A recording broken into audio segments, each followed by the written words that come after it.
যে মানুষগুলো তোমাকে বোঝার নয় তাদের জন্য যদি তুমি তোমার জানটাও দিয়ে দাও, সেই মানুষগুলো তোমাকে বুঝেনি আর বুঝবেও না। যাই হোক, প্রত্যেকের জীবনে এ ধরনের মানুষ আছে। হ্যালো বন্ধুরা, কেমন আছো? আবারও চলে আসলাম আমার ছোট্ট একটা ভিডিও নিয়ে।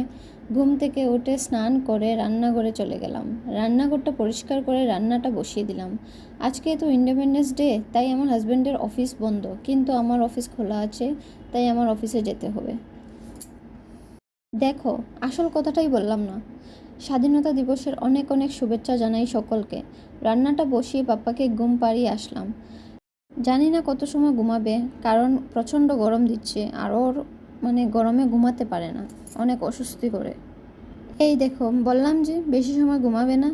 দেখেছো, উঠে পড়েছে আমার পাপ্পা, কারণ অনেক গরম দিচ্ছে তো কী করে ঘুমাবে। ওকে একটু আদর করে নিলাম। তারপর দেখি ও কারোর কুলে যাচ্ছে না, কারণ ঘুম থেকে উঠেছে, কান্না করছিল, কারোর কুলে যাচ্ছে না, তাই ওকে নিয়েই রান্না করতে হচ্ছে আমার।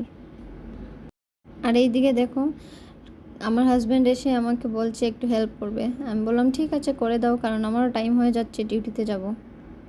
প্রায় আমার রান্না হয়েই গেছে, সব কিছু কমপ্লিট হয়ে গেছে।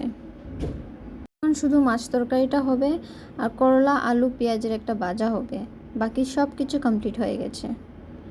করলা আলুর ভাজাটা বসিয়ে চলে যাব ফ্রেশ হতে। ফ্রেশ হয়ে ডিউটির জন্য রেডি হতে হবে, কারণ 2টো বেজে গেছে।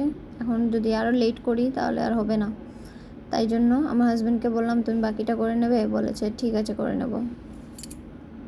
অ্যাকচুয়ালি যেদিন আমার হাজব্যান্ডের অফিস বন্ধ হয় ওই দিন আমার অনেক হেল্প হয় ঘরে। ওকে বললে ও অনেক হেল্প করে দেয়। এই যে আমার ডাল, মাছের মাথাগুলো ভাজা করেছি, আর মাছের তরকারিটাও রেডি হয়ে গেছে। এখন আমি ভাত খেয়ে রেডি হয়ে যাব ডিউটির জন্য। টাটা বন্ধুরা, ভিডিওটা ভালো লাগলে লাইক, কমেন্ট, শেয়ার, ফলো করে দিও।